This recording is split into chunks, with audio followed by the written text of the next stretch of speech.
जय हिंद दोस्तों। आज हम लोग फिर क्यूज लेकर आए हैं। जो आप लोग अच्छी तरह जानते हैं कि ये क्लास 10 का क्यूज चल रहा है और जहाँ तक है कल से भी हम लोग जो है ना 12 का भी क्यूज डालना शुरू कर देंगे।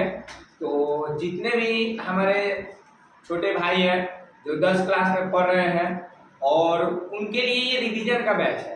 इसमें हम लोग क्या करेंगे, जीके जीएस जो है आपका क्लास 10 का ही जीके जीएस हिंदी संस्कृत का रिवीजन क्लास चलाएंगे और मात्र आधा घंटा आप हम लोगों को टाइम दीजिएगा और हमारे चैनल को सब्सक्राइब कर लीजिएगा और बेल आइकन को दबा दीजिएगा ताकि कोई भी नोटिफिकेशन आपके सामने सबसे पहले पहुंच जाए।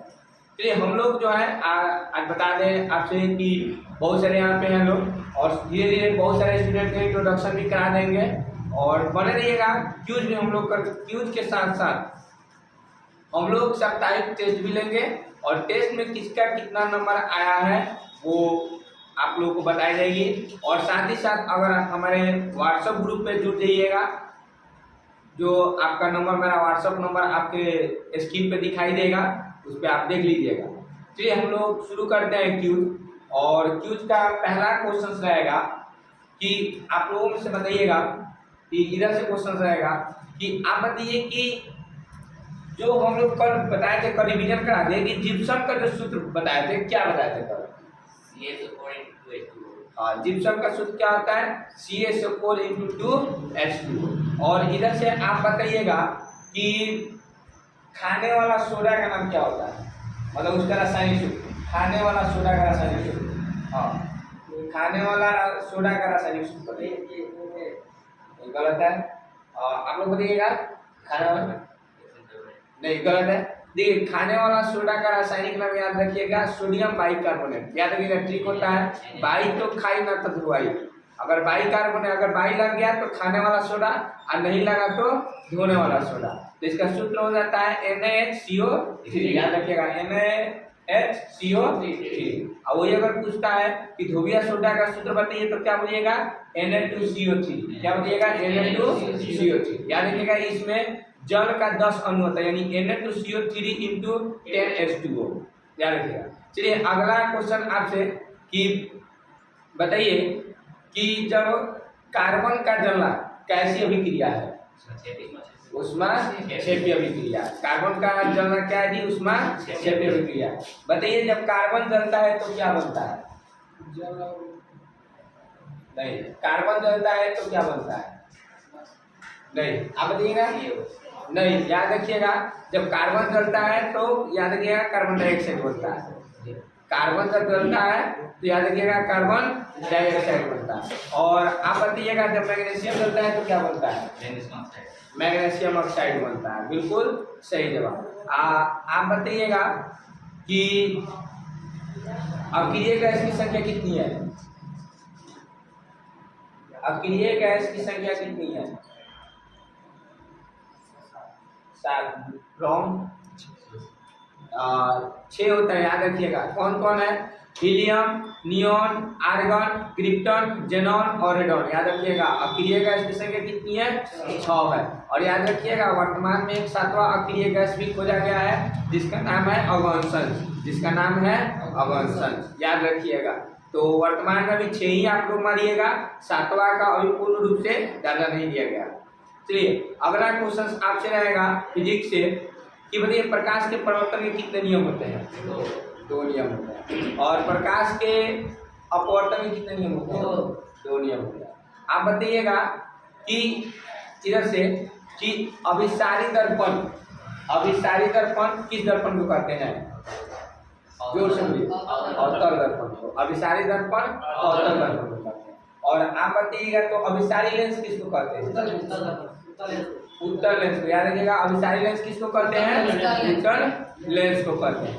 और आप बताइए कि अपसारी दर्पण किसको कहा जाता है? याद रखिएगा अपसारी दर्पण उत्तल दर्पण को, अपसारी लेंस अवतल लेंस को। याद रखिएगा मैक्सिमम बार क्वेश्चन पूछा जाता है कि अभिसारी दर्पण किसे कहते हैं, अभिसारी लेंस किसे कहते हैं। तो याद रखिएगा अपसारी यानी क्या होता है? अपसारी दर्पण उत्तल दर्पण को, अभिसारी दर्पण अवतल दर्पण। याद रखिएगा। वही अगर पूछ रहा है कि अभिसारी लेंस, अगर लेंस पढ़े तो उत्तल लेंस कहिएगा, अपसारी लेंस कहेगा तो अवतल लेंस कहिएगा।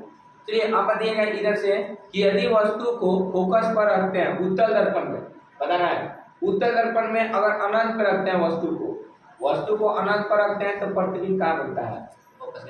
फोकस बिंदु पे बनता है। और आप बताइएगा कि अगर हम अवतल दर्पण में अगर वस्तु को वक्रता केंद्र पर रखते हैं तो प्रतिबिंब कहाँ बनता है?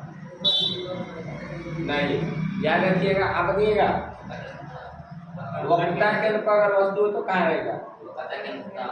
नहीं, वक्रता केंद्र पर ही रहता है, वक्रता केंद्र पर ही रहता है। चलिए अगला क्वेश्चन बताना है कि वस्तु को कहाँ रखा जाए, अवतल दर्पण में वस्तु को कहाँ रखा जाए कि समान यानी बराबर प्रतिबिंब बने?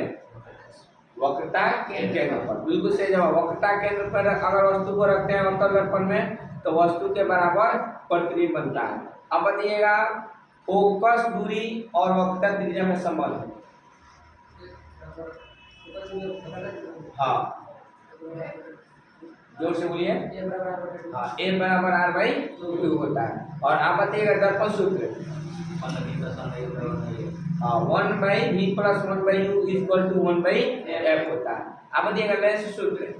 1/v-1/u बराबर 1/f। याद रखिएगा अगर प्लस लग गया तो हमारा दर्पण हो जाएगा, दर्पण सूत्र हो जाएगा, और माइनस लग गया तो लेंस सूत्र हो जाएगा। बहुत बढ़िया। अब बताइएगा और भी कि हम लोगों में जो नॉर्मल क्वेश्चन बताइएगा आप कि फोकस बिंदु किसको कहते हैं? और फोकस बिंदु किसे कहते हैं? आप लोग मुझे कुछ बताएंगे?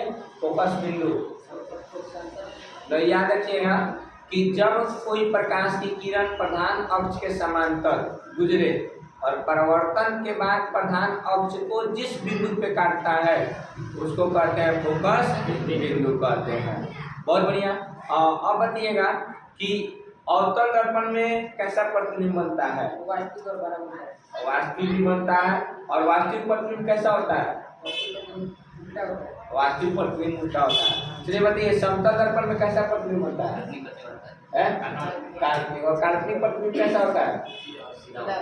काल्पनिक प्रतिबिंब सीधा होता है। याद रखिएगा कि वास्तविक प्रतिबिंब हमेशा उल्टा होता है और काल्पनिक प्रतिबिंब सीधा होता है। अच्छा बात बताइएगा कि नेक्स्ट क्वेश्चन है कि कौन से मतलब प्रतिबिंब को, किस प्रकार के प्रतिबिंब को पर्दे पर उतारा जा सकता है? वास्तविक या काल्पनिक? वास्तविक प्रतिबिंब को पर्दे पर उतारा जा सकता है, और काल्पनिक प्रतिबिंब को पर्दे पर नहीं उतारा जा सकता है। याद रखिएगा कि जो काल्पनिक रूप से उसको रचना की जाती है।